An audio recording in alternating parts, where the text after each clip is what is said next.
qui prend par le Parlement de la vaccination obligatoire. Donc c'est 11 vaccins. Voilà, on a dit 11.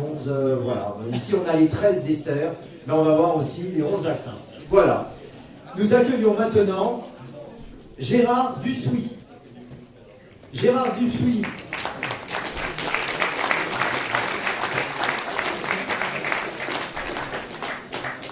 Gérard Dussuit a un doctorat d'État en sciences politiques. Il est agrégé de géographie, spécialiste en économie régionale et en aménagement du territoire. Diplômé de l'Institut de l'administration des entreprises, professeur à l'université Montesquieu de Bordeaux. Été. Spécialiste des relations internationales et de géopolitique du système mondial, il a publié plusieurs ouvrages. Les théories géopolitiques, les théories de l'interétatique, les théories de la mondialité. Quelle géopolitique au XXIe siècle? Son intervention porte sur la confrontation entre l'enracinement et la mondialité. Je lui cède la parole.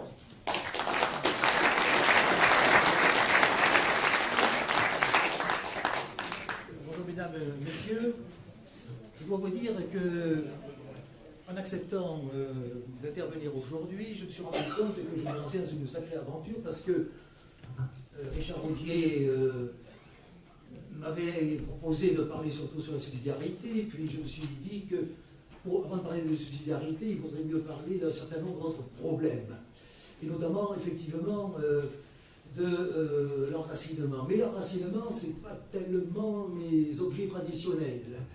Je suis, comme on vient de le dire, plutôt porté sur les grands problèmes de géopolitique, de relations internationales. Alors, après m'être un peu interrogé sur mon engagement, je me suis rendu compte qu'au fond, il y avait derrière ce terme d'enracinement toute une problématique sur laquelle effectivement je travaille depuis un certain temps, qui est la problématique du monde actuel, qui est celle du rapport de la relation entre l'homogénéisation du monde, qui est incontestable, pour les raisons que l'on connaît et sur lesquelles on pourra revenir un petit peu, et sur ces hétérogénéités. Qu'est-ce que c'est que ces hétérogénéités du monde? Eh bien, c'est en particulier les différents enracinements nationaux, régionaux, économiques, etc. D'où, à partir de là, en tant qu'ancien universitaire responsable, je me suis dit qu'il fallait que je mène une petite réflexion épistémologique sur l'enracinement, et pour voir qu'effectivement, est-ce que ça peut être vraiment un écueil à cette homogénéisation du monde? Parce qu'au fond, si cette notion d'enracinement est, on peut le dire aujourd'hui, un peu sur le devant de la scène, un objet en tout cas qui appelle à réflexion, c'est parce que nous sommes tous, États, populations, individus, plongés dans le phénomène de la mondialité. La mondialité, pour moi, c'est quelque chose qui dépasse la mondialisation. La mondialisation sont des processus qui nous ont amenés à un état du monde, qui est l'état du monde d'aujourd'hui, qui est l'état de la mondialité, à savoir, nous vivons, que nous le voulions ou non, dans un monde qui est connexe sur tous les plans économiques, technologiques, médiatiques. Hein. Il suffit de voir comment on peut suivre les événements qui se passent d'un point à l'autre de la planète. On est entretenu en temps réel sur tous les événements. La Catalogne aujourd'hui, il y a quelque temps, c'était la rivalité, le risque de guerre entre les États-Unis et la Corée du Nord, etc. Donc nous sommes vraiment dans un monde connexe et qui est en même temps un monde synchrone, parce que nous vivons tous le même temps mondial. Hein. Ce n'est plus le temps justement des enracinements, le temps du village, c'est terminé. Nous sommes tous plongés dans la même affaire. Et cette plongée dans la mondialité nous fait, beaucoup d'entre nous, perdre un peu nos repères. On ne sait plus trop où on en est. Donc, effectivement, si on pouvait trouver des formules d'enracinement ou de réenracinement, ce serait sans doute un moyen de faire face à toutes ces dérélictions qui nous assaillent aujourd'hui sur tous les plans. Alors, en réfléchissant donc d'abord sur cette notion de déracinement, je me suis rendu compte d'abord que c'était quand même quelque chose qui est relativement, relatif. L'enracinement est relatif. Qu'est-ce que c'est que l'enracinement? C'est l'existence d'un contexte de vie, un espace individuel ou collectif marqué par un lieu précis, une histoire locale, des traditions, des métiers, des habitudes de consommation, on en a parlé, d'alimentation, de comportement. Tout ça, autrefois, ça se faisait dans des sphères relativement réduites. Et c'est pourquoi le village, avec son clocher, ou en d'autres lieux avec son minaret, le village, c'est en quelque sorte l'idéal type de l'enracinement. Et là, c'était facile, effectivement, de correspondre avec tout son voisinage, puisqu'il était limité. Ceci, évidemment, a changé à partir du XIXe siècle, avec l'industrialisation. Les gens sont partis des campagnes vers les villes. Tout a changé avec l'urbanisation et aujourd'hui avec la métropolisation, puisque on sait que les géographes expliquent facilement qu'il y a bien souvent aujourd'hui plus de relations entre les grandes métropoles qu'entre une métropole et un village national, indigène. Beaucoup de Parisiens, de New-Yorkais, de Londoniens vivent plutôt entre eux, qui ne connaissent ce qui se passe pour les Parisiens en Auvergne ou au Pays Basque, ou pour un Londonien ce qui se passe dans les pays noirs du Nord, de Newcastle, ou d'ailleurs. Donc, l'évolution du monde fait qu'effectivement, cet enracinement a été mis en question, a évolué, mais effectivement, on peut aussi dans le même temps envisager des formes un peu plus larges d'enracinement. On pourra parler d'enracinement national, par exemple. Et puis, l'enracinement, il n'est pas que territorial, il n'est pas que local. C'est encore aujourd'hui, même si les métiers tendent à disparaître, l'enracinement peut être social. Dans le passé, on avait souvent ou un enracinement paysan ou un enracinement ouvrier. Donc cette notion, elle est relative. Elle est relative et elle peut être appréciée positivement ou négativement. Dans l'ensemble, ce que j'ai dit jusqu'à présent est plutôt positif. Ce qui peut être un peu négatif dans un enracinement trop marqué, et c'est pour ça que plus tard, j'insisterai un peu quand même sur les risques de l'enracinement, qui serait un enracinement repli. L'enracinement amène ou renforce les visions ethnocentriques et autoréférentielles, ce qui fait que, effectivement, on ne comprend pas toujours ce qui se passe autour de nous, si vraiment on reste trop enraciné dans nos convictions, dans nos façons de voir. Et puis, je me suis rendu compte aussi, en faisant un peu d'histoire, que l'enracinement n'équivaut pas forcément à la fixité. Il y a une dynamique de l'enracinement. L'enracinement n'interdit pas le déplacement, n'interdit pas les échanges. D'ailleurs, on peut d'une certaine façon penser que le voyage est le meilleur moyen d'apprécier quelquefois ses propres racines. Quand on a vu ce qui se passe ailleurs dans le monde, on se dit qu'après tout, on n'est peut-être pas si mal chez soi. Les économies aussi ont été longtemps enracinées. L'échange commercial n'était pas antinomique de l'enracinement, tant qu'il s'est agi d'échanger des biens, ce qui est le commerce international traditionnel. Où tout change aujourd'hui, c'est parce que on n'échange pas que des biens, on échange de la technologie, on échange, et puis on n'échange même plus. C'est la technologie, la finance qui se déplace d'un point à un autre, en dehors de toute vision nationale ou locale. L'enracinement, donc, n'équivaut pas à la fixité, Et on peut dire aussi que le déracinement lui-même n'est pas toujours synonyme d'éradiquement. Se déplacer n'équivaut pas à toujours à quitter, à abandonner ses racines. Quand on observe l'histoire du monde, on se rend compte que nombre de déracinements se sont traduits par des réenracinements. Pensez par exemple à toutes les petites Italies, les Little Italy qui existent à travers le monde. Pensez aux Chinatowns que l'on rencontre partout. Vous avez ainsi des lieux où des populations finalement se réenracinent. Autre exemple, l'Argentine, qui peut être assimilée aujourd'hui à une sorte de nation hispano-italienne installée en Amérique du Sud, mais où la culture est restée radicalement latine, radicalement hispano-italienne. Et un des meilleurs exemples qu'on puisse donner de réenracinement, finalement, c'est peut-être celui d'Israël. Que l'on soit d'accord ou pas avec, que l'on apprécie différemment les résultats géopolitiques, Israël est vraiment un exemple typique d'un réenracinement réussi après des siècles de diaspora. Ce qui veut dire qu'en même temps, le déracinement n'équivaut pas non plus forcément à la perte des racines culturelles. Donc,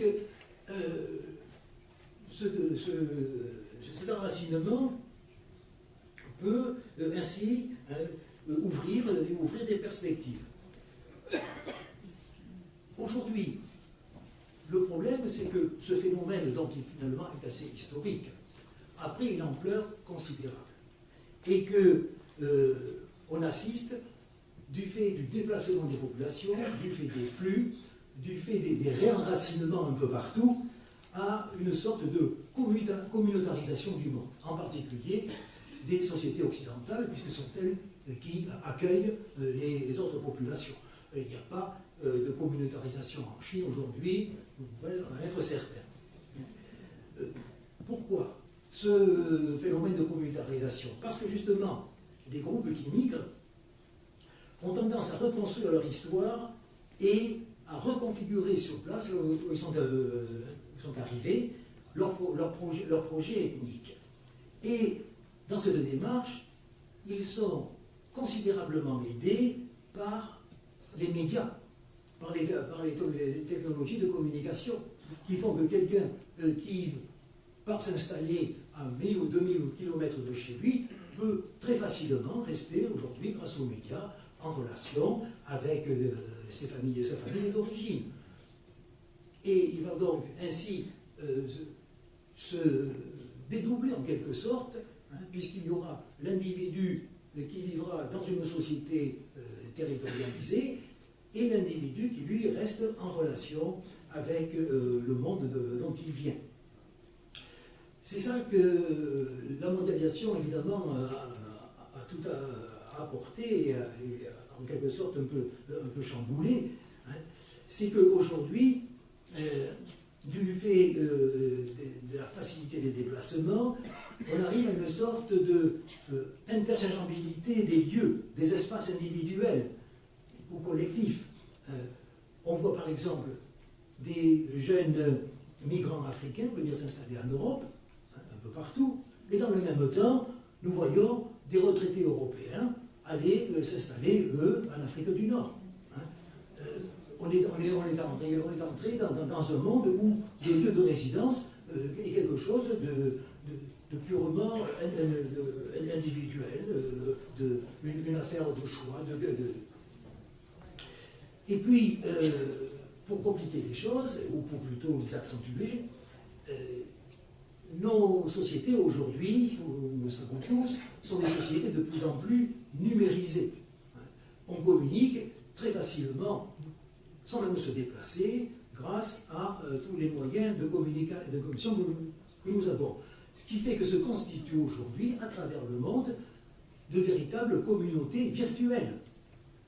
Ce qui fait qu'un individu qui vit dans un pays quelconque peut avoir au moins autant de relations avec d'autres individus installés bien loin, bien ailleurs. Et on a ainsi des systèmes d'allégeance assez complexes qui se mettent en place. Et ça semble bien être quand même une tendance dure de notre monde d'aujourd'hui. Il y a incontestablement une tendance à l'interconnexion qui facilite l'homogénéisation. Alors, justement, un certain nombre de sociologues sont intéressés à ce problème à ces mutations. Et certains évoquent même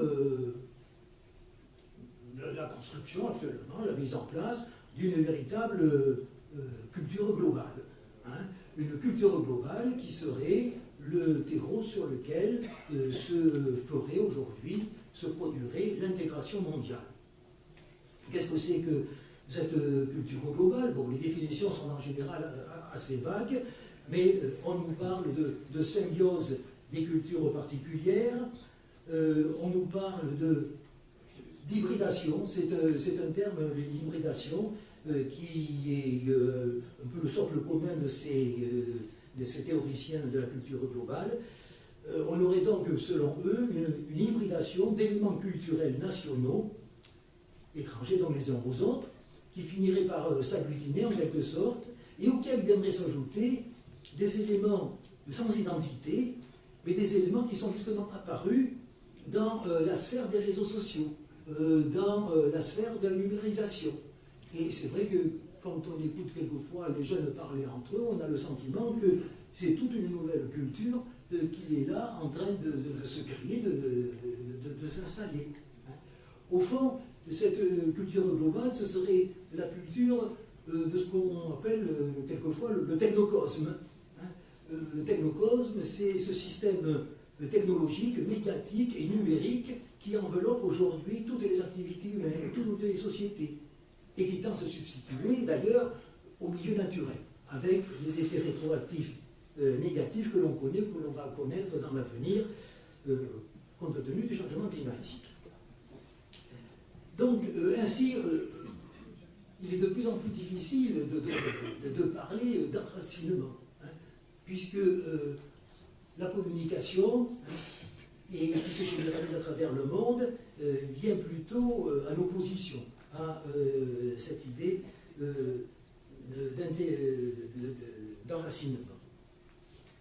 La question évidemment est de savoir si cette culture globale donc, peut favoriser l'intégration mondiale. Alors là, tout le monde n'est pas d'accord là-dessus. Il y a différentes hypothèses. Pour d'autres auteurs, il vaudrait mieux parler de communautarisation donc globale.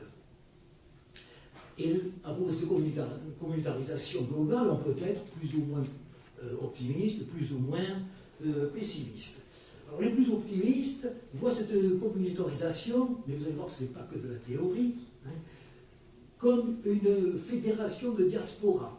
Au fond, tous ces groupes, donc éparpillés dans le monde, qui se reconstituent leur identité, formeraient une sorte de grande fédération mondiale des diasporas, en communiquant, donc je répète, avec les nouveaux moyens technologiques. Et cette rencontre donc d'immigration de masse et des médias électroniques fonderait une sorte de nouvelle ethnicité, une ethnicité moderne, qui se traduirait donc par une coexistence de ce qu'ils appellent des lieux post-nationaux. Et je vous disais que ce n'est pas si théorique que ça et si utopique que ça, puisqu'il y a au moins un pays dans le monde qui a pris parti pour cette évolution. C'est le Canada. Le Canada du Premier ministre Trudeau se considère désormais comme un État post-national. Il ne renie pas ses origines anglaises et françaises, mais il considère qu'aujourd'hui, tout le monde a le droit de venir s'installer au Canada et que tout le monde est, en condition d'avoir quand même certaines compétences, parce qu'il y a une sélection à ce niveau-là, tout le monde a le droit de venir s'installer au Canada. Et ainsi, vous avez par exemple une communauté indienne, à la fois hindouiste et musulmane, très importante, qui s'est installée, au point que celui qui devrait succéder à Trudeau, s'il arrive à l'emporter aux élections qui concernent le Parti libéral, est un Sikh.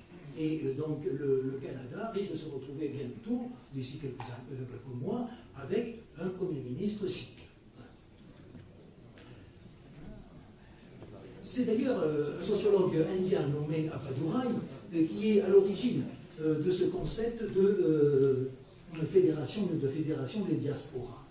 Mais ce même Appadurai, il a sorti 2 livres, le premier justement sur cette évolution, et le second, c'est une sorte de mea culpa par rapport à ce premier livre, parce qu'il a constaté quand même que ça ne se passait pas aussi bien qu'on pouvait l'espérer, parce que ce déracinement des individus, et même s'ils arrivent à bien se réinsérer, en particulier au niveau professionnel, parce que les gens originaires de l'Inde ont souvent professionnellement bien réussi en Amérique du Nord.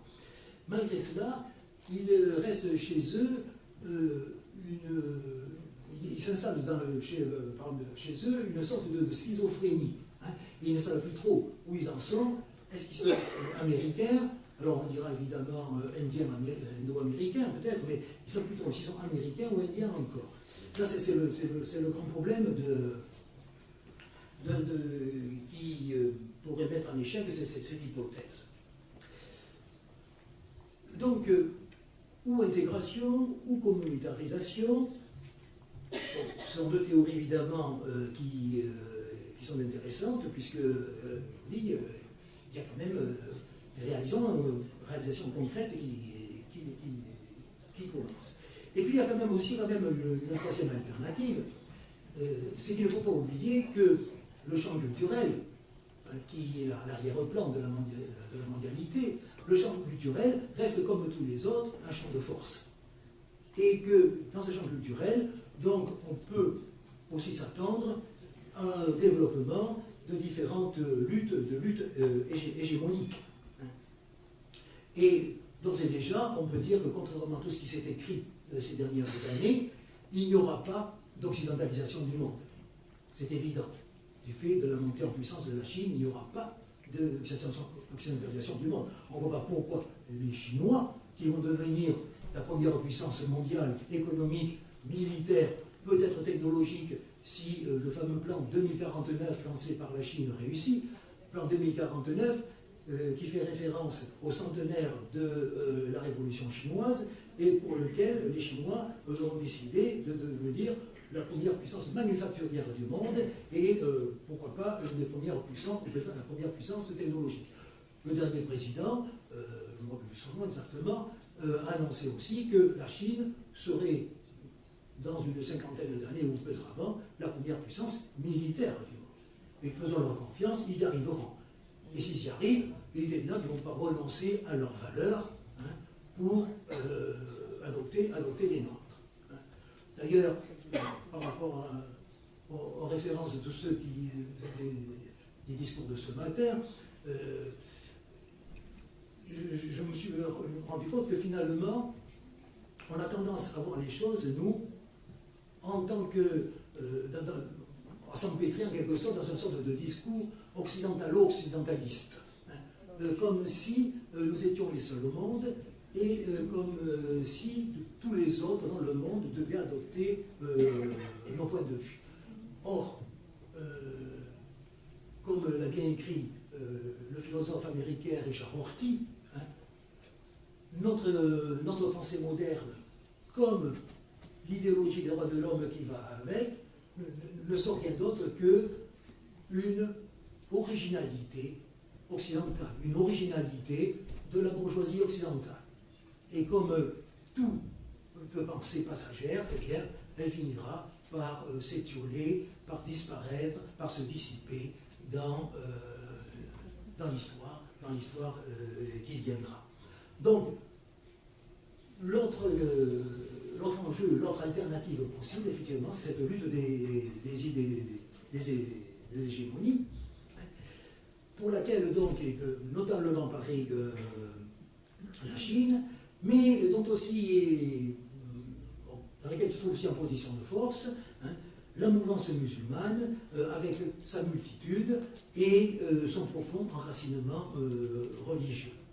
Donc, peut-être que dans 20 ou 30 ans, l'alternative à l'hégémonie chinoise, eh bien, sera non pas l'hégémonie occidentale, puisqu'elle n'aura plus, puisque les États-Unis sont en plein déclin, qu'ils sont en train de connaître une crise d'identité extraordinaire, et qui va faire que s'aggraver avec le fait que les anglo-saxons ou les blancs seront minoritaires bientôt aux États-Unis même.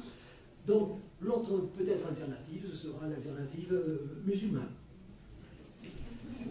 Et oui, puisqu'ils ont le même pour eux. Ce matin, pareil, on discute des problèmes de l'islam, des valeurs, etc. Mais pour moi, en tant que géopoliticien réaliste, le problème, il est secondairement un problème d'idées. Le problème, c'est un problème tout simplement de démographie politique. Et puis c'est tout.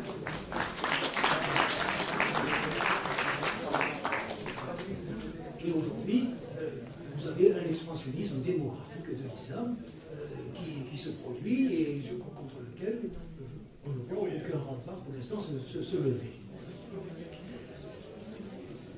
Donc, l'alternative, elle est un peu là aujourd'hui, parce que je ne vois rien qui puisse, dans l'immédiat, empêcher cette évolution, cette homogénéisation du monde. Va-t-elle se faire dans l'intégration, ce qui est assez peu envisageable? Elle va sans doute passer par des phénomènes de communautarisation généralisée, mais cette communautarisation généralisée peut très bien se faire aussi sous l'emprise d'une hégémonie. En tout cas, il y aura, s'il y a cette communautarisation, évidemment, des ensembles qui seront beaucoup plus prêts à y faire face que d'autres. Et il est incontestable que les ensembles les mieux préparés sont les ensembles à fort potentiel démographique et à forte compétence technologique. Là, sur les regards, eh bien, vous avez évidemment la Chine qui est encore au premier rang. Alors, tout cela semble-t-il inéluctable, pas forcément, rien n'est irréversible à l'histoire. On peut avoir des problèmes qui font que demain, il y aura des crises considérables qui entraveront ce phénomène d'homogénéisation. Mais dans l'immédiat, je ne vois aucune force politique susceptible en tout cas de le faire. Si le système tombe en panne, s'il y a des accidents, ça viendra de l'infrastructure. Ça ne viendra pas de la volonté de tel ou tel groupement humain. Si la mondialité connaît la crise, ou si la mondialisation, donc quasiment achevée, se détériore ou éclate, ça peut être trois ou quatre raisons. Un, le changement climatique, parce qu'on ne sait pas où ça peut aller, avec les problèmes qui peuvent engendrer de famine, de maladies, etc., etc. Ça peut être très grave. Concomitamment, on risque d'assister, et c'est l'avis de beaucoup d'économistes, à une évolution de l'économie mondiale vers la stationnarité. Il n'y aura pas forcément de régression, mais l'économie risque de devenir stationnaire parce que du fait justement aujourd'hui de la numérisation, de la robotisation, qui ne dégage pas de plus-value, qui n'apporte pas d'emploi en quantité suffisante, on risque d'avoir des problèmes économiques considérables. Et on n'arrivera pas à faire face à ce moment-là à la croissance de la population mondiale. Parce que là, le problème existe aussi. Et enfin, troisième élément qui pourrait venir embrayer avec tout ça, ce sont des guerres d'origine démographique, structurelle, littéralement structurelle. Donc tout ça, effectivement, peut arriver. Et tout ça peut enrayer, effectivement, le phénomène de la mondialisation. Pour tourner plutôt vers une forme de chaos dans lequel, évidemment, seront, là encore, je répète, les mieux armés, ceux qui auront effectivement réussi à conserver ce qu'un sociologue anglais appelle un bon mythomoteur, c'est-à-dire à être restés conscients de leur identité. Le mythomoteur, c'est un complexe de symboles, de valeurs partagées, de styles de genre de vie. Un peu, si vous voulez, si on peut prendre comme exemple le Japon. Le Japon qui a vraiment un vrai mythomoteur et qui a résisté jusqu'à maintenant, à peu près quand même, à toutes les avanies qu'il a subies, hein, avec un seul problème quand même qui est très grave, c'est le problème de sa démographie. Jusqu'à quand, étant donné sa démographie, va-t-il pouvoir conserver ce mytho? Parce que la démographie, c'est la clé vraiment de tous les problèmes. Hein. Je suis désolé, mais quand on réfléchit à l'Europe, par exemple, hein, quand vous savez que la population des pays européens, hein, dans les années qui viennent, d'ici 10-15 ans, hein, c'est la moitié de la population, à peu près 50% de la population qui aura 55 ans et plus, hein, et parmi les jeunes, à peu près 30 à 40% de non-européens, hein, je pose la question, hein, qui c'est qui va réagir, hein, sur qui peut-on compter?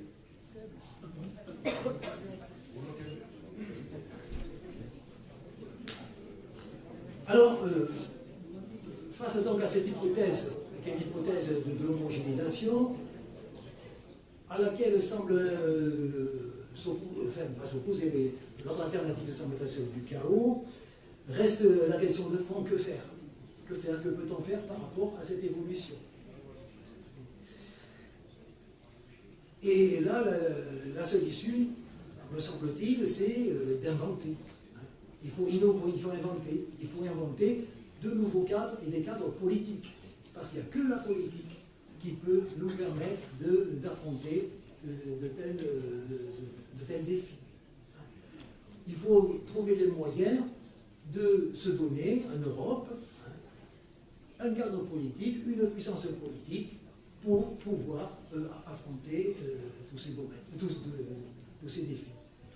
Et pour ma part, évidemment, moi on va présenter comme ça, mais je suis un européiste convaincu, donc je pense savoir où est la solution. À présent, la question c'est que il faut qu'il y ait une majorité de gens lucides qui prennent conscience du problème. Et ça ne semble pas être le cas jusqu'à maintenant.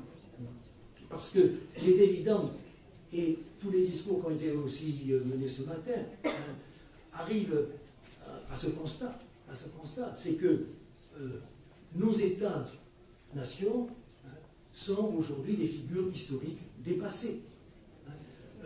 Aucun État-nation européen, seul, n'est en mesure d'affronter le phénomène de la mondialisation sous toutes ses formes.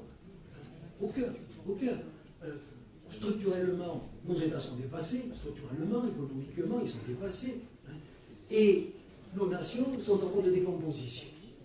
Donc, c'est véritablement une fin de cycle à laquelle nous assistons aujourd'hui. Un cycle qui a commencé avec les traités de Westphalie, à l'époque moderne. Mais les États-nations ils peuvent exister, ils pourront continuer à exister, mais ils ne représenteront plus des acteurs internationaux à potentiel, des acteurs internationaux, même capables d'assumer leur tâche, leur devoir, qui est celui de la sécurité et de la prospérité de leur peuple, la population. Ils n'y arrivent plus. Et ce n'est pas que les affaires de gouvernement. Ce n'est pas la faute forcément d'un tel ou d'un tel, parce qu'ils sont de droite ou de gauche depuis 50 ans, on a bien vu. Aucun n'a été capable d'embrayer des solutions pour faire face à ce qui nous arrive. Donc la solution, elle ne peut être que européenne. Il nous faut une verticalité politique en Europe, qui respecte évidemment toutes les différences culturelles, c'est évident, mais ce n'est pas dans le repli, dans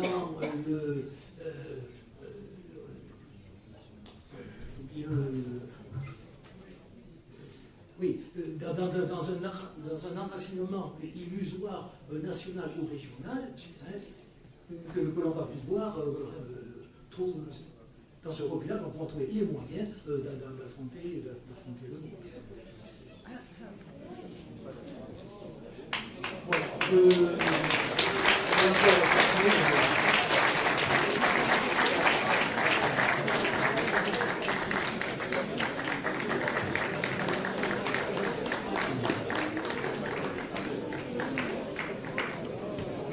allez-y.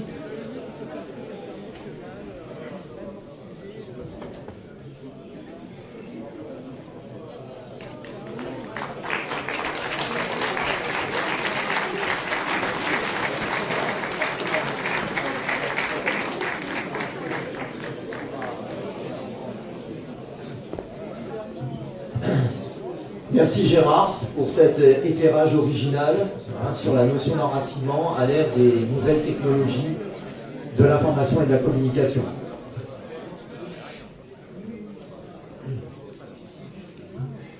Nous allons accueillir maintenant Julien Rochdy. Julien Rochdy est détenteur d'une licence en sciences politiques et d'un master en relations internationales. Il est un exégète de la pensée nietzschéenne.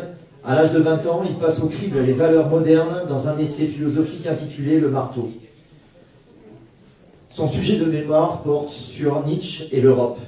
Engagé dans différentes formations politiques, dont le FN, il devint directeur national du Front national de la jeunesse entre 2012 et 2014.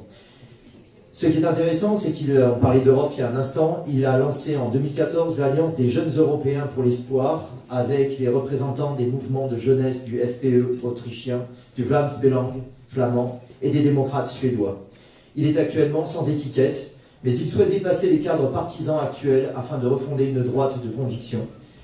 Il va envisager l'enracinement comme une force de projection vers l'avenir. Je vous demande de l'applaudir.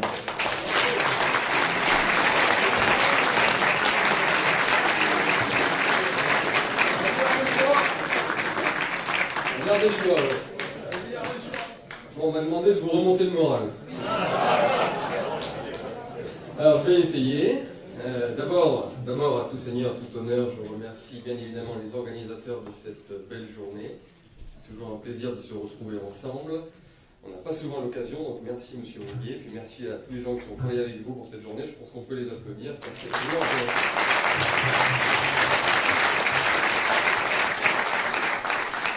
Alors, je vous remercie de m'avoir invité pour discuter de ce beau sujet, qui est le sujet de l'identité. Alors en même temps, en réfléchissant un petit peu, je me dis que c'est un beau sujet pour nous, mais manifestement, ce sujet n'est pas si beau que ça dans la société actuelle. Il n'y a qu'à écouter un petit peu le champ sémantique autour du concept d'identité aujourd'hui pour s'apercevoir qu'il a une image, ce mot, ce concept, cette notion qui nous est chère, une image extrêmement désagréable et très négative actuellement. Qui parle d'identité en permanence est quelqu'un a priori de fermé, quelqu'un de rabougri, quelqu'un qui ne veut pas se lancer dans l'avenir, quelqu'un qui refuse le futur, quelqu'un qui veut rester chez lui, qui veut rester enfermé. Il y a même un écrivain et un pseudo-intellectuel qui a écrit que lorsqu'il entendait parler de racines, il s'imaginait être enfermé dans un pot de fleurs. Vous voyez, ce genre de choses, on entend souvent ça. Et c'est vrai que moi, en tant que jeune moderne, j'ai été élevé à la base avec ces notions-là, qui parlent d'identité, en dehors de l'identité individuelle, et forcément réfractaire à la modernité, réfractaire à l'avenir, et c'est quelqu'un de rabougri, parce que même à titre individuel d'ailleurs, je suis désolé, je dois vous le rappeler, mais on parle pour les identitaires, et on parle de ceux qui s'intéressent à l'identité, de gens plutôt frileux, de gens inquiets, de gens peureux, qui ne veulent pas s'ouvrir à l'autre, qui ne veulent pas s'ouvrir au monde. Et pour les médias et pour la société, enfin disons l'intelligentsia de cette société actuelle, nous en sommes là, vous et moi-même, nous sommes des gens peureux, frileux, qui avons peur de tout. Et c'est vrai que voilà, donc l'identité, alors que c'est quelque chose de positif pour nous, est quelque chose de très négatif actuellement. Et je vais peut-être vous choquer un petit peu, mais je vais vous dire que très souvent, tous nos détracteurs et nos adversaires ont malheureusement raison. Malheureusement, il est vrai que trop souvent, nous donnons, comme on dit, le bâton pour se faire battre, et nous donnons de nous-mêmes et de nos idées une caricature trop facile pour nos adversaires. Trop souvent, on parle d'identité comme une nostalgie.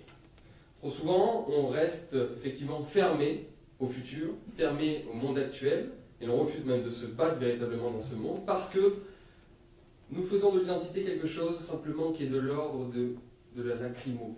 Nous pleurons. Nous pleurons l'identité perdue. Nous pleurons ce que, effectivement, ce vent de modernité affreux est en train de détruire chaque jour. Nous pleurons et nous ne faisons que pleurer. C'est terrible car nous n'avons pas encore éprouvé justement quelle force donne l'identité, quelle force de projection, quelle force elle nous innerve pour pouvoir tout gagner et vaincre dans ce monde actuel qui manque justement terriblement d'essence et de fond. C'est quand même très simple, je suis désolé, mais réfléchissons un petit peu entre nous. Quelle femme ici aimerait un homme qui douterait de son identité sexuelle et masculine? Aucune, je crois. Quel étranger pourrait aimer un pays qui doute de son identité nationale et de ce qu'il est dans son fond? Quand je vais à l'étranger, ça a dû sans doute vous arriver, plus vous êtes patriote français, plus vous êtes chauvin même, plus vous êtes fier de ce que vous êtes, plus les gens vous aiment. Plus les gens voient en vous précisément l'image même de la France, l'image même de l'Europe, l'image même de quelque chose qui est fier. Plus vous êtes fier de vous, que vous sachez qui vous êtes et que vous l'affirmez comme une force, plus au contraire vous créez de l'attraction. Concentration signifie attraction, désir, Julius Langben. Plus on se concentre sur ce que nous sommes, et on est sûr de notre force, plus on produit quelque chose d'attractif pour les autres. Ça, tous ces concepts-là nous sont absolument évidents. Et même, je vais vous parler d'une chose un petit peu plus prosaïque, mais enfin marrant aussi, même par rapport aux chances pour la France que nous avons dans notre pays, aux personnes d'origine immigrée, les jeunes racailles par exemple, je peux vous garantir que quand ils tombent sur un jeune raciné, un jeune qui est fier d'être français et qui est fier de ce qu'il est, sans agressivité, simplement en discutant avec lui, je peux vous garantir que cette personne vous respecte 3 fois plus en étant ainsi. 3 fois plus. Combien de fois, moi, je suis tombé sur des jeunes arabes, des jeunes noirs qui étaient un peu agressifs, et en discutant un petit peu, en disant, moi, je suis français, je suis fier de ce que je suis, et alors, mais qu'est-ce que tu veux? Et à la fin, ils me serraient la main, alors que les jeunes modernes, qui ne sont plus rien du tout, je peux vous garantir qu'ils finissent en général en slip. Empire. Alors c'est justement de ça dont on va un petit peu parler, qu'on va évoquer. Pourquoi? Il y a 3 grandes, je pense, trois exemples dont je veux vous parler, qui entérinent l'idée que justement l'identité est une force et qu'on doit en être fier et qu'on doit, lorsqu'on l'évoque, repartir toujours avec le sourire. La première, et là je vais un petit peu me moquer, c'est à propos des jeunes modernes justement qui n'ont plus d'identité. Quand vous discutez, et ça m'arrive souvent, malheureusement je suis souvent obligé d'être à Paris, quand vous discutez avec des jeunes modernes, je vais prendre un exemple, je sais pas, on va l'appeler Jean-Louis David, je sais pas, on va trouver un prénom comme ça. Quand vous discutez avec lui, déjà il a un prénom, c'est déjà bien. Parce que même son nom aujourd'hui, il a pris le nom de sa mère pour pas discriminer sa maman, et puis lorsqu'il va se marier, il va prendre le nom de sa femme plutôt que son propre nom, donc à la fin il aura 3 ou 4 noms, donc déjà il y a un problème. Mais au moins il a un prénom. Alors bonjour Jean-Louis David. Alors donc tu es français? Non. Monsieur est citoyen du monde. Monsieur, voilà. Première chose. Deuxième chose, mon jeune camarade, tu es un homme manifestement, a priori. Pas sûr. Jean-Louis David n'a pas encore choisi son genre. Il est en recherche. Il réfléchit. Bon, ok. Alors, mon grand, est-ce que tu appartiens à une communauté religieuse? Je ne sais pas. Évidemment non, monsieur est athée. Monsieur pense qu'il est le seul sur Terre et que, je veux dire, il n'y a pas de plus grande chose que lui. Évidemment, son nombril est ce qu'il y a de plus important au monde.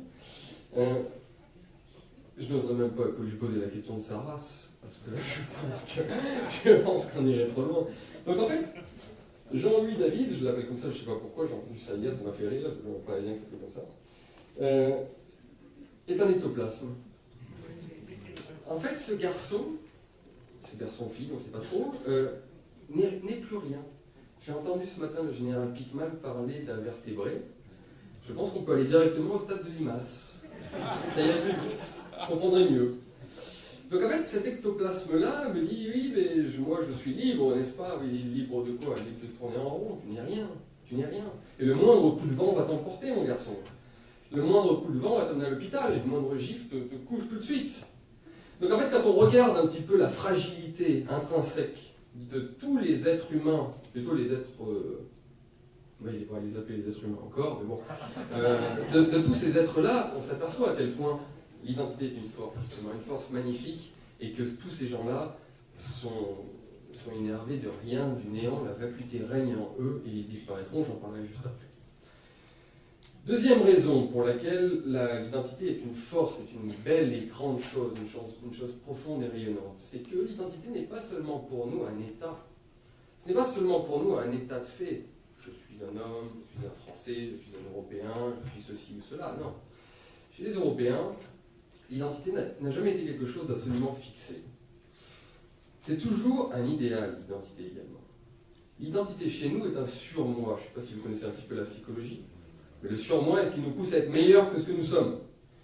C'est-à-dire que nous ne nous arrêtons pas seulement en disant je suis français, je suis européen, je suis ceci. Je vais faire un exemple encore une fois. Quand vous dites, quand les hommes, les messieurs qui sont ici, disent je suis un homme, qu'est-ce que ça signifie en vrai? Ça signifie je le fus et je dois le rester et je le serai. C'est une sorte d'idéal que vous vous placez, l'identitaire, l'identité. C'est un surmoi, c'est une force parce que c'est quelque chose qui vous pousse à être à la hauteur d'eux. Et c'est en cela que vraiment, en nous innervant, cela nous projette vers l'avenir. Parce que chez nous, nous ne sommes pas des Indiens dans une réserve. Nous sommes des gens qui plaçons l'identité en nous, certes, mais aussi au-dessus de nous. Et c'est une chose à laquelle on doit être, on doit être à la hauteur de l'identité européenne, en vertu de nos grands ancêtres, de nos grandes réalisations, de ce que nous fûmes. C'est la belle phrase, je crois, nous serons ce que vous fûmes. Voilà, la notion de présent identitaire n'existe pas. Nous sommes à la fois d'inspiration du passé et pour devenir quelque chose. Et évidemment, tout ce qui nous pousse à un idéal est une force magistrale. Et puis, troisième raison que j'évoquerai avec vous, qui est une chose très simple, mais qui est quand même importante. J'aimerais que dans cette salle, vous vous imaginiez, on va dire 4 ou 5 personnes qui vous sont les plus chères au monde.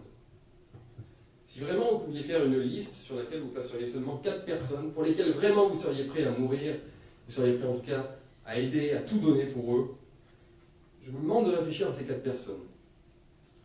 Et en fait, en l'espace de quelques secondes, vous allez vous apercevoir, en retranchant le maximum de gens, que souvent, pour la plupart d'entre vous j'imagine, ces 4 personnes les plus importantes pour vous sont des gens qui appartiennent à votre famille. Ce sont vos enfants, ce sont vos parents, ce sont vos frères, vos sœurs peut-être. C'est-à-dire qu'en fait, par là où je veux en venir, c'est que l'identité, parce que ça c'est l'identité, c'est votre environnement, c'est votre sang, c'est votre généalogie, c'est votre ascendance, c'est vraiment tout ce qui vous fonde. Et vous seriez prêt pour ces gens-là à mourir et à vous dépasser. Et bien l'identité c'est ça. Dans le sens où l'identité c'est de l'amour, avant toute chose. La France, votre identité religieuse, communautaire, nationale, ce que vous voulez, c'est du même ordre d'idées que la famille que vous aimez et pour laquelle vous seriez prêt à vous sacrifier. Je veux vous dire à quel point cela est donc humain, cela est donc logique dans la grande configuration humaine et naturelle. Il est tout à fait logique en fait d'être intégré dans un espace culturel et civilisationnel qui appartiennent totalement à notre généalogie et à notre ascendance. Et tout cela en fait produit de l'amour, et l'identité c'est de l'amour, et c'est pour ça que c'est une force magistrale encore une fois qui peut nous pousser avec force vers l'avant.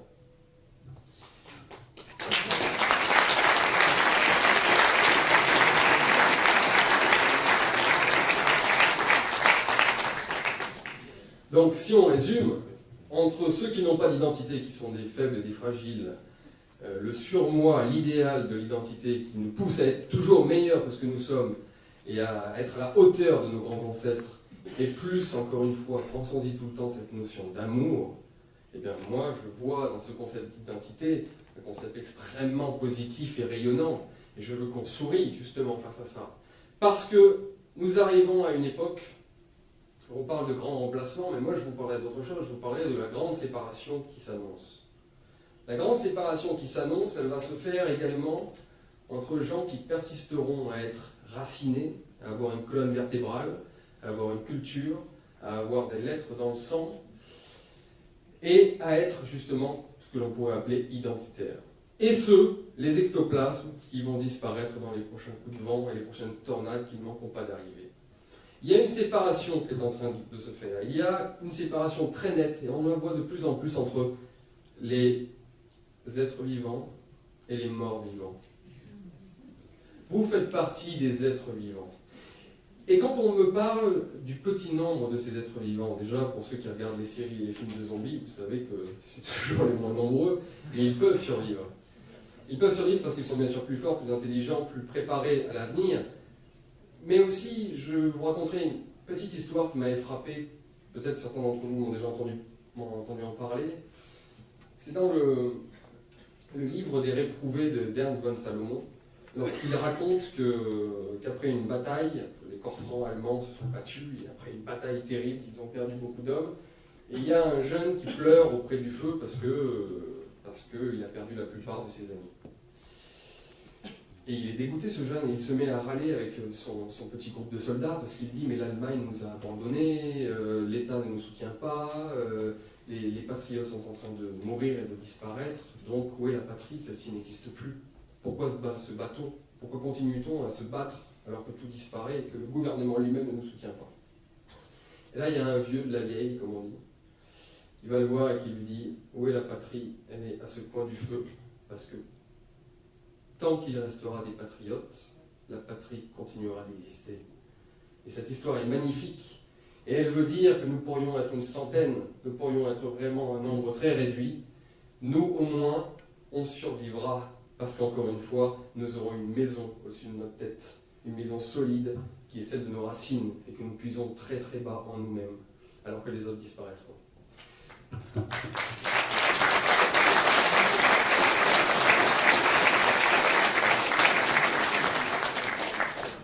Donc voilà, je voulais vous parler un petit peu d'identité et j'espère que ma prestation a rempli les commandements des organisateurs et que j'ai essayé de remonter un petit peu le moral.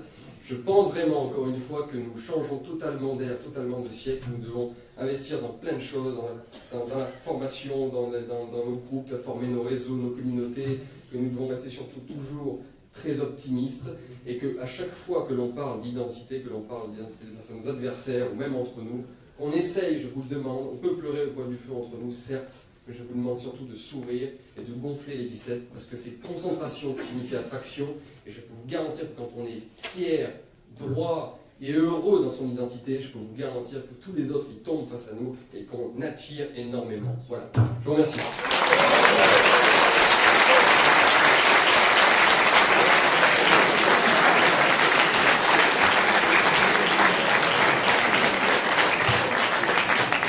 Un grand merci Julien pour cette bouffée d'oxygène, un véritable souffle lyrique dont nous avons grandement besoin. Nous accueillons à présent Philippe Millot. Philippe Millot est diplômé d'HEC, chef d'entreprise. Il a eu de nombreuses responsabilités politiques. On n'aurait pas le temps de les évoquer toutes. C'est un vieux militant chevronné et surtout il est connu et apprécié aujourd'hui pour être le président de TV Liberté depuis 2014.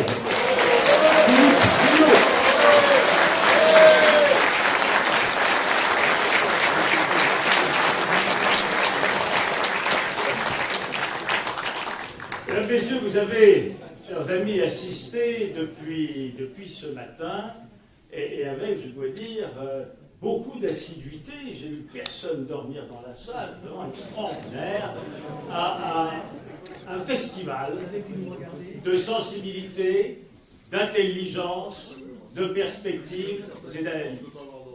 Il m'a été demandé de conclure par un titre qui est plutôt une perspective des ailes pour l'avenir. Alors, comme je suis un garçon particulièrement indiscipliné et rebelle, je vais commencer par l'anthropologie, c'est-à-dire les origines de l'homme. Pourquoi commencer par l'anthropologie et pourquoi se poser la question, au fond, qu'est-ce qui nous a hominisés? Qu'est-ce qui a fait à un certain moment de l'histoire de la grande chaîne du vivant que nous sommes devenus des hommes et comment nous sommes-nous comportés? Et là, l'élément de réponse central à cette question, c'est la caverne, c'est symbolique, les habitants n'étaient pas que dans les cavernes, mais c'est en tout cas le clan, le groupe. Nous nous sommes toujours comportés d'abord dans la complémentarité, dans la coopération, dans la cueillette et dans la chasse, toute vertu comportant ensemble la coopération et le lieu, des éléments de racine.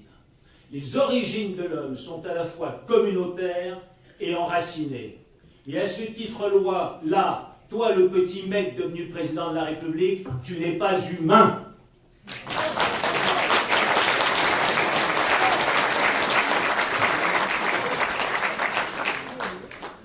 Oui, parce que les racines depuis l'origine de l'homme, mais les racines qui se sont, comme l'a remarquablement développé mon ami Dussoui tout à l'heure, ce sont des racines qui sont devenues de plus en plus multiples. C'est comme ça. Et pour le dire comme je le ressens, le vieux slogan d'un certain nombre de nos amis Une terre, un peuple est un slogan qui, à l'époque actuelle, n'a pas toujours la signification qu'on voudrait lui donner. Tant il est vrai que si l'on regarde la multiplicité de ses racines, oui, la terre est l'une des racines, mais elle n'est pas exclusive. Qui ne connaît autour de lui un fils qui est aujourd'hui installé à Hong Kong ou à Ottawa et qui a un destin tout à fait extraordinaire, qui reste au fond de son cœur français, mais qui est un Français expatrié. Merci le fisc. La langue, notre langue française merveilleuse, celle qui a donné la littérature, le premier peuple littéraire du monde. Mais enfin, cette langue, elle est parlée plus tellement en Europe, puisqu'on s'est fait voler par l'anglais. Mais elle est parlée en Afrique majoritairement. Est-ce que cela fait de tous les Africains des racines nôtres? Bien sûr que non. C'est donc un élément parmi d'autres des racines. Mais c'est pareil pour la civilisation. Est-ce que oui ou non, la partie musulmane des Balkans est de civilisation européenne? Oui et non.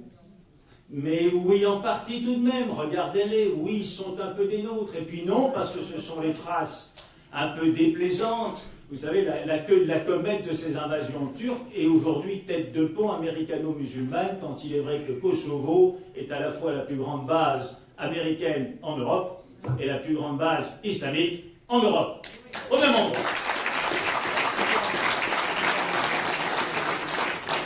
Puis la religion. Ah oui, la religion, bien sûr, c'est un élément important de racine, la religion.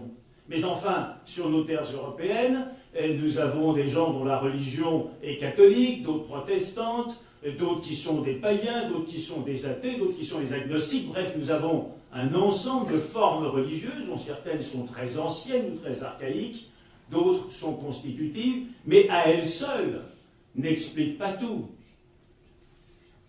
Les origines sociales sont des éléments constitutifs des racines, tant il est vrai que selon le quartier dans lequel on a habité, le niveau de richesse, le niveau éducatif, ce dont on a pu profiter, il est exact de dire que l'origine sociale est partie constitutive de ses propres racines. Il est inexact, comme Marx a voulu le faire, de résumer ses racines à l'origine sociale, puisque nous avons, en tant que peuple, des racines également communes, toutes classes sociales, mélangée ou additionnelle. Et puis qui ne peut parler, évoquer la nation, qui est la forme la plus aboutie, la plus récente, dans laquelle, et je regarde des amis, oui, je vais dire des amis qui ont parlé de ces vertus extraordinaires, qui ont transcendé l'espace européen depuis la cité antique et les Thermopyles jusqu'aux poilus et aux tranchées. Bien sûr, bien sûr, bien sûr, ce qui est l'aboutissement actuel des nations est un élément. Je suis français, un autre est suisse, un autre est polonais, ce sont des éléments, bien entendu, constitutifs majeurs. Mais à elle seule, est-ce que la carte d'identité française est un élément solitaire de racine? Écoutez, on en rencontre tellement qui disent « Regardez, je suis français, votre carte d'identité », et qui n'ont pas, je dirais, la tête évidente de la francité éternelle.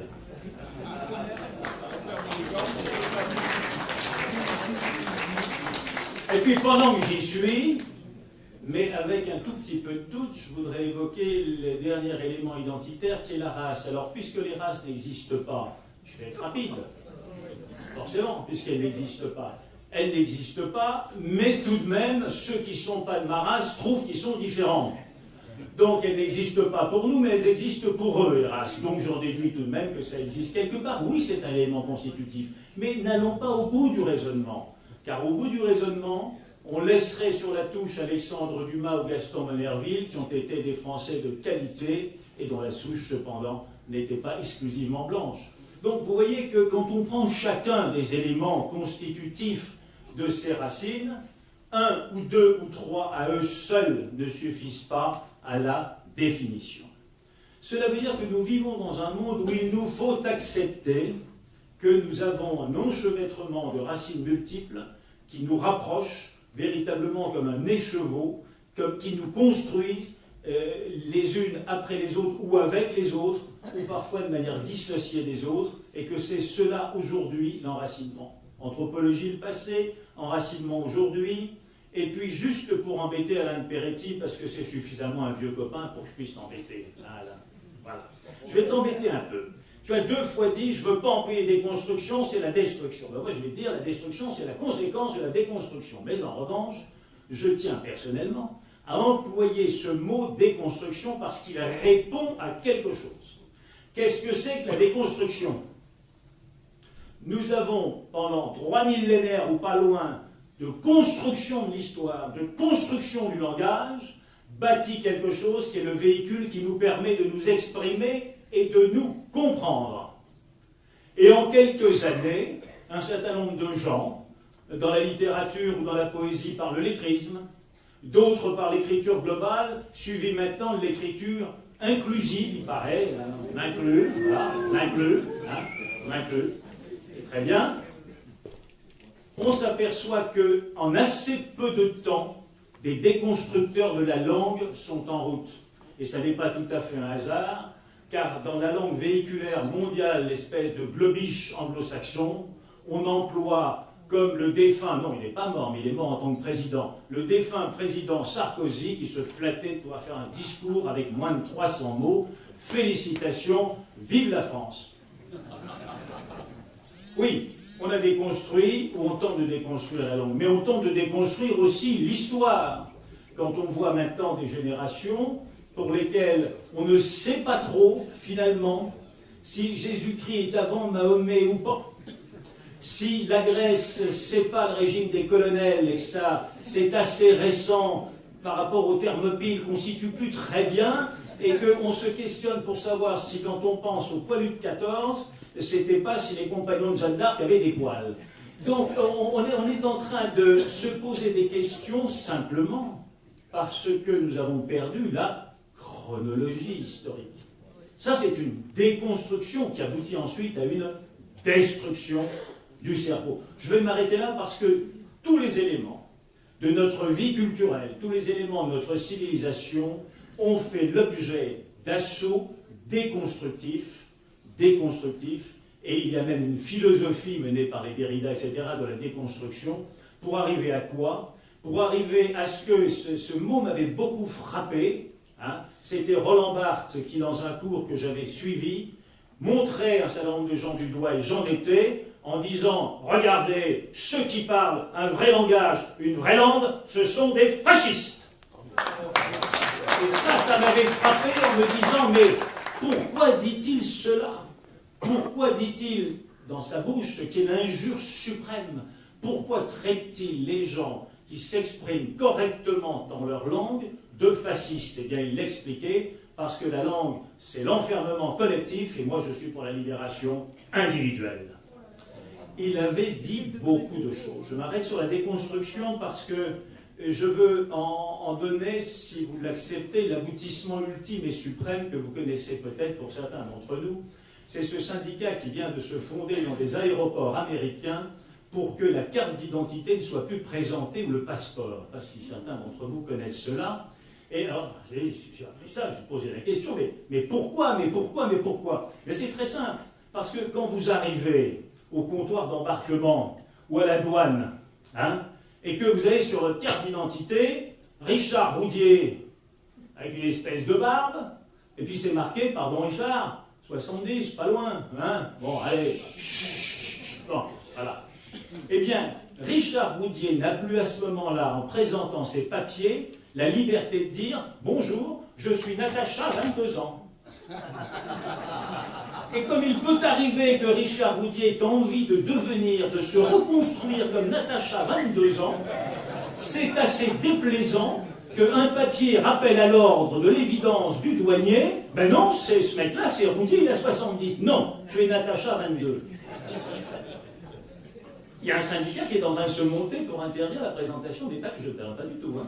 Interdire la présentation des papiers. Et là, on est au bout, si vous voulez, du phénomène de déconstruction. C'est-à-dire qu'en réalité, on est dans l'idée que chaque personne peut décider par elle-même de ce qu'elle est, indépendamment de son histoire, de sa langue, de son sexe, de sa race, de qui il est. Tout cela n'existe plus.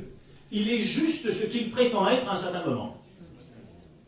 C'est le bout de la déconstruction, c'est aussi le bout de l'individu roi, centré totalement sur sa personne, et qui dit, puisque je suis le roi de monarchie absolue de moi-même, ça commence là et ça s'arrête là, je décide donc exactement qui je suis, ce que je veux, et les autres ne comptent pas, sauf par le contrat que je vais passer avec lui pour dire il existe juste parce que j'ai signé un contrat pour 325 €, on doit me transporter dans une autre ville. C'est tout.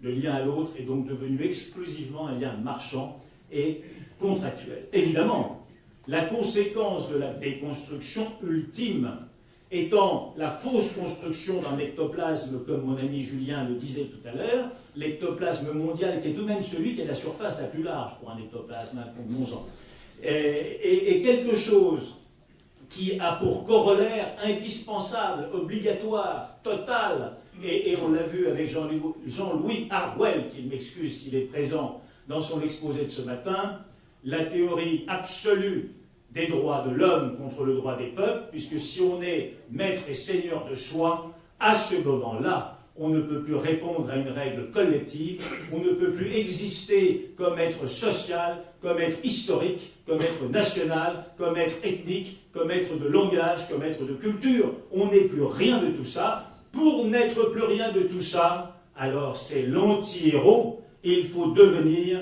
quelqu'un qui a la haine de soi. On s'aime soi en tant qu'individu, et pour cela, on doit détester le soi collectif à un degré total. Voilà la correspondance des deux.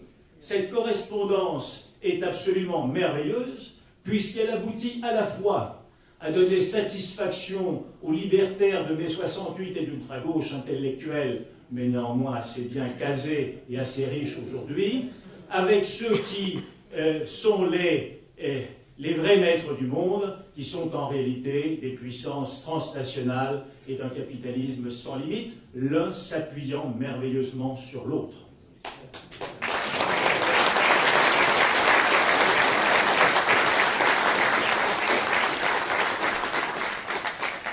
Cet individualisme qui va jusqu'à son terme, cet égalitarisme total, est lui encore anti-anthropologique.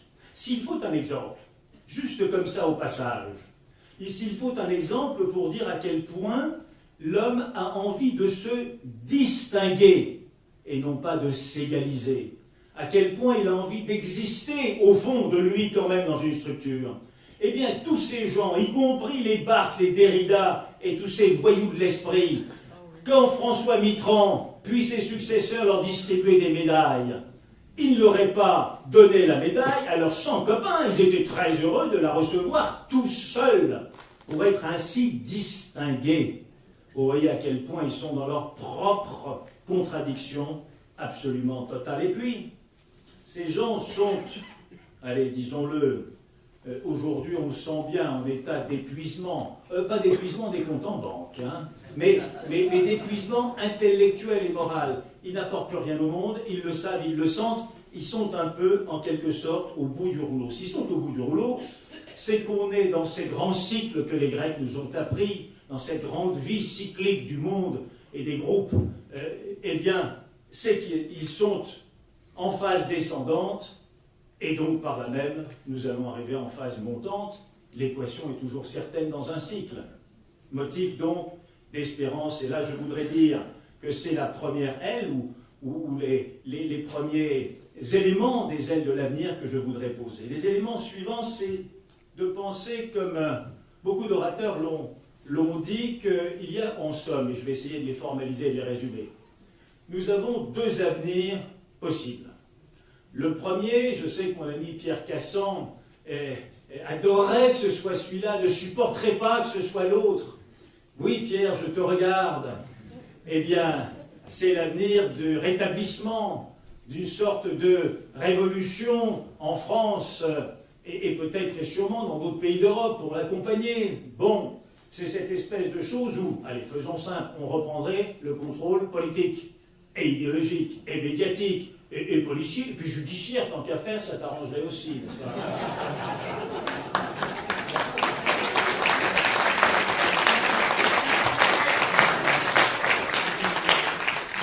Alors oui, c'est une possibilité parce que Dominique Vénère, mon maître, et peut-être celui de certains d'entre vous, j'ai cru le comprendre, et quelques autres ont toujours pensé, dit et écrit que l'histoire n'était écrite nulle part, n'était jamais définitive, sauf quand tout le monde était mort. Cependant, des charges assez lourdes pèsent en sens contraire, nous en convenons. Et donc nous pouvons envisager, oui, il est sage, il est raisonnable, hein Gérard, il est raisonnable d'envisager que peut-être le monde va, et notamment le monde européen, devenir une sorte d'assemblage de communautés, mais à ce point de l'exposer, je voudrais vous faire observer des choses simples. Quand j'étais sur les bancs de l'école, au lycée Louis-le-Grand, lycée où la judaïté était particulièrement présente, et l'intelligence aussi, j'observais que petite moitié des juifs suivaient les rites, et que l'autre moitié, finalement, ne les suivait pas. Ça ne les intéressait pas, au fond.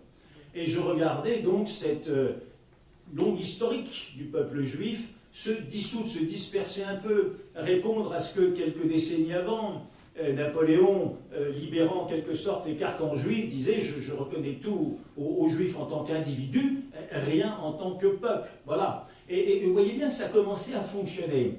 Attendez, regardez autour de vous aujourd'hui. Regardez autour de vous. Pour des tas de raisons, et notamment l'immixtion de l'islam, les juifs ont retrouvé un élan communautaire, un élan dû aussi à l'existence d'une nouvelle patrie, Israël, et se sont globalement recommunautarisés de façon considérable. Mais voyons, il n'y a pas que. Quand nous étions toujours pareil sur les bancs de l'école, Général Pitman, vous vous souvenez de ça? On n'avait pas de problème pour mettre dans l'armée ensemble un certain nombre de gens. Est-ce qu'on vous obligeait à suivre les rites musulmans dans vos unités? Bien sûr que non. Bien sûr que non. Est-ce que dans les rues du quartier Montparnasse où j'habitais, où il y avait quelques musulmans, même pas mal, est-ce qu'on voyait des voilés? Bien sûr que non. Bien sûr, on ne savait même pas d'ailleurs ce que c'était qu'un voile. Est-ce qu'on voyait des grandes barbiches avec des types qui étaient prêts pour aller en haut de faire le muezzin? Pas du tout. Tout ça n'existait pas. Donc le peu d'Arabes ou d'Arabo-musulmans qui étaient en France, ou se battaient pour le FLN et puis il fallait qu'on se tire dessus pour que le meilleur gagne. On a gagné et perdu, c'est une autre histoire, c'est une autre partie de l'histoire. À la fois gagné et perdu, gagné militairement et perdu politiquement. Mais en tout cas, il n'y avait pas de tentative d'imprégnation du peuple de France par l'islam, par les communautés qui étaient là. Ça, pas du tout. Et juste la grande mosquée de Paris, qui était un peu marrante, un peu symbolique, un bon restaurant d'ailleurs, et voilà. Puis c'était tout. Regardez aujourd'hui la transformation. Je m'arrête là parce que si je ne m'arrêtais pas, je dirais que les Haïtiens qui haïssent, vous dites pour un Haïtien haïr, c'est très bon, mais les Haïtiens, oui, d'accord, les Haïtiens qui haïssent les Antillais, parce que c'est les voisins, mais que les Antillais, on leur a plus filé de pognon, moins aux Haïtiens, donc les Haïtiens ne sont pas contents, mais ils travaillent, les Antillais ont plus d'argent, ils ne travaillent pas, enfin, tout ça est un peu compliqué. Ils se détestent cordialement. Et donc, se sont fondées des communautés haïtiennes, dont le but essentiel est de chasser les abrutis antillais qui les emmerdent à rester sur le palier. Et puis on peut continuer comme ça. La France et l'Europe sont les lieux où aujourd'hui les communautés de sang, d'histoire, de religion, les communautés à intégration multiple, mais récentes sur notre sol, se sont refondées et prospèrent. La seule communauté qui ne prospère pas, c'est la communauté des autochtones. La seule. Et pour appliquer des ailes pour l'avenir, ben ça veut dire qu'il faut donner des pistes. Appliquons un peu. Si c'était l'hypothèse, Eh bien, voyons, les brahmanes ont survécu, largement, ils ont même inspiré l'Inde. Et les juifs, ils ont bien survécu, 25 millénaires de diaspora. Donc, pourquoi nous, Européens, autochtones, avec le droit des autochtones chez nous, nous ne pourrions pas persévérer dans notre être? Pourquoi nous ne pourrions pas continuer à éduquer nos enfants comme nous le souhaitons? Pourquoi nous ne pourrions pas continuer à parler sans déconstruction du langage? Pourquoi on ne pourrait pas apprendre notre histoire? Pourquoi on ne pourrait pas avoir la force et la fierté dans la rue? Puisque nous sommes une communauté, mais un peu plus, nous sommes une communauté des autochtones d'ici.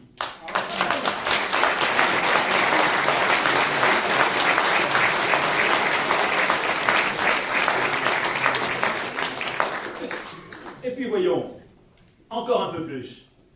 Chacun connaît le Brésil et on a une image, on va dire contrastée pour être poli par rapport au Brésil. Caractéristique fondamentale du Brésil. L'État y est modestement installé. J'étais politiquement correct? Modestement installé. Il y a donc une apparence d'État, il y a des élections, il y a des administrations qui n'administrent pas grand-chose, et puis derrière, il y a des gangs, des mafias, des ethnies, des groupes humains. Sont arrivés des petits groupes devenus moyens groupes, qui sont les Italiens et les Allemands, pour des raisons historiques. Il ne m'appartient pas de rappeler que la décence, d'ailleurs, dans certains cas, empêche de rappeler de façon trop détaillée. Et donc sont arrivés un certain nombre de groupes en provenance d'Europe, en situation de stress total.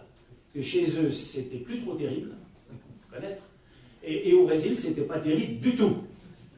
Ben, il se trouve que s'il y a peut-être plus tellement de génie allemand en Allemagne ou de génie italien en Italie, ça, là-bas, il y a du génie. Et qu'en 2-3 générations, ils sont devenus quasiment les patrons du pays.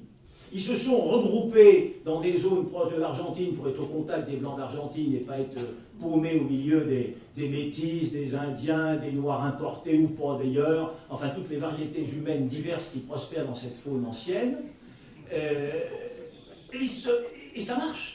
Et si vous regardez aujourd'hui, pan de l'économie après pan de l'économie, école de pointe après école de pointe, latifondia après latifondia, ils rachètent tout, ils reprennent tout, et ils deviennent les patrons, pas de l'État. Ils savent qu'ils n'auront pas l'État, ils sont minoritaires. Mais ils sont quand même les patrons au sens où ils transmettent. Hein, leurs enfants vont dans les meilleures universités, et contrairement à nos enfants, à nous, quand ils y sont allés, eh ben, ils reviennent au Brésil, pour une partie en tout cas. Riche d'enseignements et riche de perspectives comme possibilités. Si l'on revient à quelque chose qui est plus l'actualité, nous ne sommes pas encore complètement à être les Allemands ou les Italiens ici, enfin, la comparaison vis-à-vis de ces populations au Brésil. Il y a déjà, tout de suite, demain matin, hein, je ne sais pas, allez, Julien, Premier ministre, c'est le Premier ministre qui gouverne, hein. Le président ne compte pas. Bon, le président, on verra, on tirera au sort. Premier ministre, ça te convient pour commencer? Allez. Bon. Alors, vite un petit programme. Hein. Fiscalité, on panache TVA et TCA, taxe sur le chiffre d'affaires. Pourquoi? La TVA est un impôt juste mais imbécile. Il est juste parce que c'est vrai que ça frappe au fur et à mesure de la création de richesses. Mais il est imbécile puisqu'il est neutre par rapport à la multiplication des intermédiaires. Autrement dit, la TVA a décalé puissamment les ressources réelles sur la distribution contre le producteur, puis sur la finance contre la distribution. Et donc, simplement, taxons aussi un peu le chiffre d'affaires et modérons les taux de TVA. Une mesure très simple. Et on va s'apercevoir tout de suite que ça modifie les équilibres économiques en faveur de l'enracinement.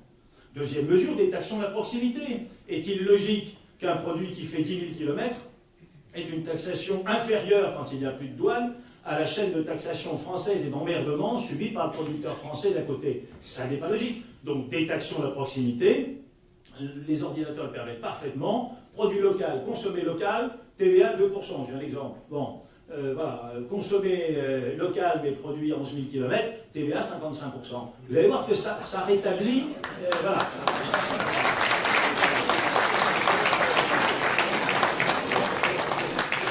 Pareil pour les charges sociales. Pareil pour les charges sociales. Vous employez votre voisin, le type qui est dans l'immeuble d'à côté. C'est merveilleux. Il n'y a pas besoin de transports en commun, qui sont des gouffres financiers abominables. Il n'y a pas besoin de voitures dont on sait qu'elles polluent, surtout maintenant qu'on sait que le diesel, bon, etc. Donc, pas besoin de travailler à côté. Formidable. Ça mérite quelque chose, ça. Or, lui, il va payer son entreprise autant de charges que le type qui vient de 50 ou de 60 km, et autant d'ailleurs que celui qu'on a importé de 10 000, enfin de milliers de kilomètres d'un autre continent. Tout ça, ça va payer les mêmes charges. Ben non, non. La moitié de charges si on emploie son voisin, des charges normales si on emploie dans son bassin d'emploi, des charges majorées si on est dans le même pays un peu plus loin, des charges très majorées dans le même continent. Alors pour les autres continents, c'est plus des charges, c'est, je ne sais plus comment les appeler, c'est des marteaux-pilons, on l'écrase. Voilà. Et en faisant comme ça, on s'aperçoit que tout de suite on modifie tous les équilibres et qu'on recrée spontanément et naturellement, sans le décréter, des liens de bon voisinage, des liens d'organisation sociale, bref, on recrée du sang, de la racine, de la proximité. En matière de droit, qui n'est frappé pour ceux qui sont dans le droit? Je cherche Jean-Louis Arguel, qu'il me fasse un coucou s'il est là. Il n'est plus là. Bon. Ben écoutez, ceux qui le verront le rapporteront. Notamment pour qu'ils me disent si j'ai dit une bêtise. En matière de droit, on a tout de même derrière nous plus de 1000 ans de racines du droit romano-germanique. C'était un droit dont les éléments constitutifs étaient des éléments de souveraineté, puisque c'était les États ou les empires qui forgeaient le droit, et les contrats passés par les collectivités de rang inférieur, donc les entreprises ou les particuliers, c'était juste l'application du droit. Donc ça tenait sur un petit contrat. Je me souviens, on signait des petits trucs, il y avait 3 paragraphes, et 10 lignes, on lisait ça à toute vitesse. Oh ben c'est bien. Et le juge disait, oui, c'est conforme, il se prononçait, c'est conforme au droit de la France, donc le contrat est valide et doit être respecté. Ça allait tout seul. Par opposition à ce droit historique chez nous, le droit anglo-saxon dit le common law, n'est-ce pas, dit quoi? Dit il n'y a pas de droit public, ou le minimum de droit public. Il y a juste le droit de l'échange. Ça conduit au contrat Disneyland, 1150 pages. Disneyland, je vous donne les chiffres. Moi qui étais contre, donc j'étais assez content a posteriori, si je puis dire, par les entreprises. 400 entreprises françaises employées par ces voyous, le trust pétrolier texan qui a racheté le génial Disney, bien entendu, pour faire du fric. 400 entreprises françaises employées, 396 faillites. Voilà les chiffres. Pourquoi? Parce que quand on signe un contrat, qu'on est une petite ou une moyenne entreprise, qu'on n'a pas la batterie d'avocats internationaux, et qu'on a en plus les juridictions actuelles d'arbitrage qui l'emportent sur les droits nationaux, et on vient, pour ceux qui n'en seraient pas convaincus, on vient de le voir. La BNP, vous connaissez, certains y sont même. Bon, elle vient quand même de prendre 9 milliards, quand même, mine de rien. Et la même année, sachez que les États-Unis, il n'y a pas que la BNP, se sont chopés 25 milliards d'arbitrage payés, puisque les commissions d'arbitrage ne comportent pas d'appel, donc c'est payé cash, sinon il n'existait plus. Donc la transformation avec les mécanismes d'arbitrage et l'application de la common law, la transformation dans des terres continentales, qui sont les nôtres, la transformation du droit implique que nous sommes toujours perdants et eux toujours gagnants. Il y a là quelque chose d'illogique. Elle implique aussi que la souveraineté a disparu, puisque les lois, les dispositifs d'État ne comptent plus au regard de l'arbitrage international. Voilà un deuxième exemple. Alors, Monsieur le Premier ministre, quelques consignes, là, nos juristes, vous liquidez le mur des cons, la magistrature et tout le reste, tous ces abrutis, là, hop, à la porte, et vous rétablissez le droit romano-germanique, et vous dites que nous dénonçons, la France dénonce l'arbitrage international. Philippe, quand tu dis liquider, tu parles de quoi? Précise. Quand je dis liquider, je vais y venir tout à l'heure. C'est mon propos d'après et il n'y aura plus aucune équivoque. Revenir à l'argent liquide. Aucune équivoque. Et puis aussi, je veux insister sur la taille. Un certain nombre de processus techniques ont des vertus et des valeurs extraordinaires. D'autres sont prodigieusement destructifs. La technique n'est ni un bien ni un mal, elle est ce qu'on en fait, et elle est surtout la logique qui est la sienne. Dans certains cas, les techniques, je pense aux viandes et poissons artificiels qu'on est en train de nous concocter, sur lesquels les dispositions de brevets sont déjà déposées, comme M. de Peretti le sait. Ça va avoir des conséquences absolument extraordinaires. Parce que quand vous prenez, au travers de toute l'Europe, je crois qu'il y a 4 millions d'éleveurs, il y a 2 millions de pêcheurs, et 6 millions de foyers qui vivent de façon indépendante. autonomes ou en petites unités, à 3, 4, 5 dans une petite entreprise. Si vous transformez la consommation de l'élevage individuel et de la pêche individuelle par du poisson et de la viande artificielle, à ce moment-là, vous avez un oligopole qui se crée avec 3 boîtes, puis 2 boîtes, puis une qui l'emporte, le tout piloté par Monsanto, puisque Monsanto va filer bien entendu les produits pour agréger tout ça, enfin, on connaît toute la mécanique. Ça veut donc dire que vous transformez de la valeur humaine indépendante en valeur, en sous-valeur collective et en financiarisation de l'effort humain. C'est ça le concret. Cette technique-là est donc objectivement mauvaise. Si elle est mauvaise, pas compliqué, il faut taxer le brevet. Vous dites, attendez, vous déposez ce brevet, il n'y a pas de problème, mais l'emploi du brevet, ça va coûter tellement cher qu'on vous taxe de, n'importe quoi, 200 € le kilo. Là, ça sera plus cher que le meilleur steak, 200 € le kilo, c'est bon ça, hein. Il n'y a pas de viande à 200 €, aucun problème, et vous verrez que si le brevet ne sera, il servira à rien. Il y a donc toujours des éléments de solution. Des éléments de solution qui passent aussi, bien sûr, par des éléments de puissance que Gérard a soulevé et d'autres de nos amis. Regardez Alstom. C'est quand même un pur scandale. Pas la dernière vente, la première. Pas la deuxième, la première. Car dans la première, quelqu'un, d'après ce que l'on m'a dit, ce serait un type qui aurait une carrière politique depuis. C'est ce qu'on m'a raconté. Un type donc qui était dans la banque Rothschild. La banque Rothschild, vous connaissez? Vous connaissez la banque Rothschild? C'est des types extraordinaires. Non, non, non, non, non, non. Ah non, il faut les acclamer. C'est des types fantastiques, les Rothschild. Vous aviez des Rothschild de partout. Il y en avait à Berlin, il y en avait à Londres, il y en avait à Paris. Et à chaque conflit, ils fournissaient l'armement de tous les belligérants. Et ils ont fait fortune comme ça. Et donc, quelle que soit l'issue du combat, de toute façon, ils étaient payés, ça marchait, et ils étaient des héros, forcément, puisqu'ils avaient favorisé le gagnant. La banque Rothschild, donc, qui a intégré un certain nombre de personnalités brillantes, comme ce monsieur M, qui paraît-il a une carrière de pute,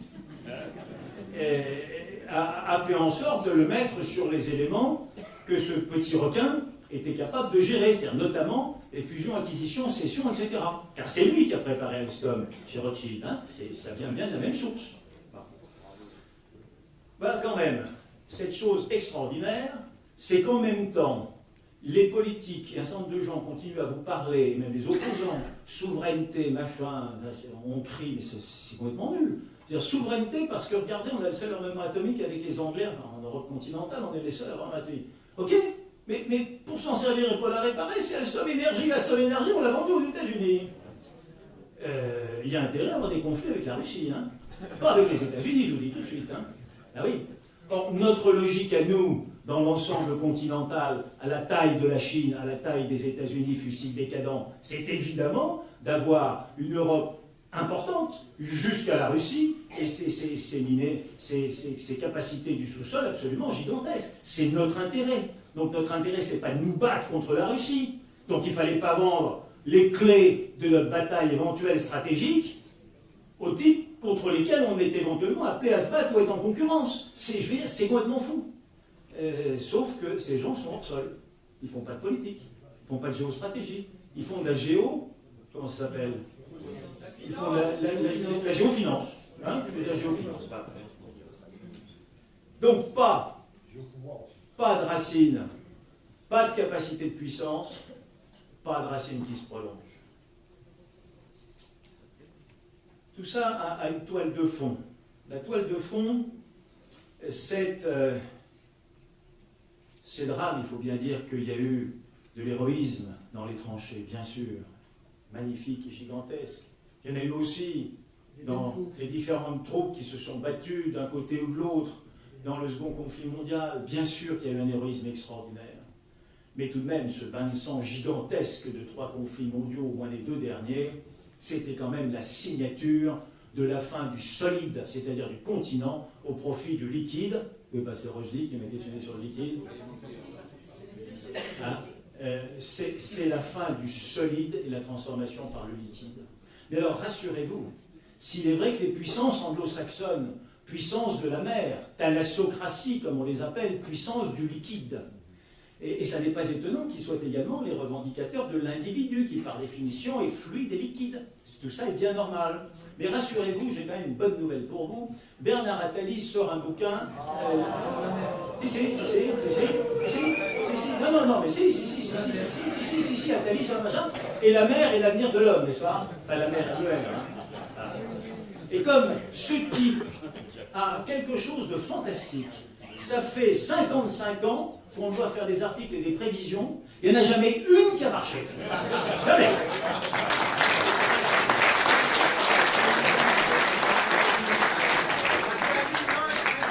Et donc, nous avons entre nous une certitude absolue, maintenant qu'il a fait ce livre et commis cette thèse, c'est que nous allons restaurer la puissance continentale et battre la mer et la liquéfaction, la liquidation de la société. Merci Attali de nous avoir fait cette démonstration. Oui, mesdames et messieurs, et je voudrais terminer là-dessus, sur une note qui est, ce sont là des ailes supersoniques, des grandes ailes. Oui, c'est vrai. Nous sommes, beaucoup d'orateurs l'ont dit, nous sommes en pleine phase que le philosophe, c'est très bien, depuis des siècles, il n'y a plus qu'un philosophe, c'est un seul, c'était Nietzsche. Bon. Donc, le philosophe nous a enseigné que les dieux, les anciennes structures, tout ça, c'était en train de mourir, c'était mort. Voilà, c'était un peu... C'était plus d'actualité. Et qu'on allait aborder avec une pression, je veux dire, extraordinaire, une phase nihiliste. Mesdames et messieurs, nous sommes dedans, vous constatez tous les jours, nous sommes en pleine phase nihiliste. Et il disait également que la succession, la suite, le futur de cette phase nihiliste serait le rétablissement d'un ordre qui passait par le surhomme. Alors entendons-nous, le surhomme, ce n'est pas la manipulation génétique ou le transhumanisme, c'est pas ça le surhomme, hein. C'est l'autocréation d'autres processus, d'autres dynamiques, c'est-à-dire cette dynamique extraordinaire dont l'homme européen a toujours été capable, car il s'est toujours repris, il a toujours été capable de mettre en scène une renaissance, même quand son être était en difficulté, il y a toujours eu renaissance. Et à de nombreuses reprises, hein, les Indo-Européens, la Grèce, Rome, la chevalerie, le Moyen-Âge, la Renaissance, etc., nous sommes en permanence capables de renaître. Nous sommes les seuls vrais phénix. Et donc, mesdames et messieurs, ce sera ma conclusion. Oui, notre civilisation, oui, nos racines que nous avons passé la journée à décrire, à magnifier, à authentifier, à partager, eh bien oui, nos racines nous fondent comme les premiers peuples du monde depuis des millénaires. Ça, c'est une réalité que tout le monde connaît partout, même si nous l'oublions par oubli de nous-mêmes. Eh bien, ils auront voulu anéantir l'homme européen, eh bien, on va leur donner le surhomme européen.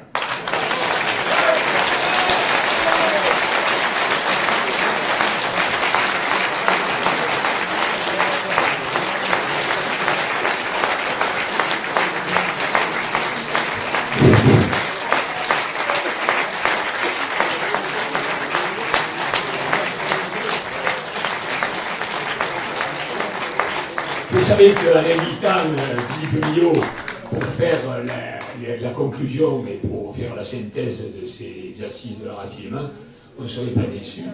Et après une journée qui a commencé donc à peu près à 10h du matin, il est un peu plus de 17h30, on a terminé la journée. Alors j'étais la variable d'ajustement avec mon discours de clôture. Il n'y aura pas de discours de clôture, puisque de toute façon, entre ce qu'a dit Philippe ce soir et ce qu'a dit Olivier ce matin en dressant le gap, moi je n'ai même plus rien à dire, j'ai à chanter. Alors, je demanderai donc de venir sur l'estrade tous les orateurs, de façon à ce qu'on fasse la photo finale. Olivier, Pierre, Gérard, il y en a quelques-uns qui sont partis parce qu'ils avaient un train ou ils avaient un avion. Donc, montez sur la scène. Laurent Perrier aussi, Patricia, les gens de la table ronde, voilà, les brigandes aussi qui viennent, Antoine, voilà, tout le monde.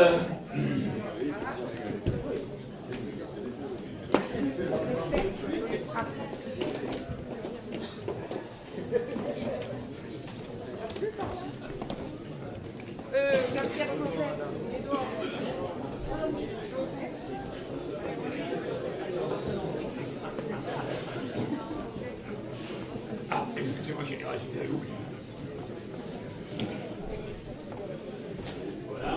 Et là, Qu'est-ce qu'on fait? On met un peu les jeunes filles devant. oui, allez.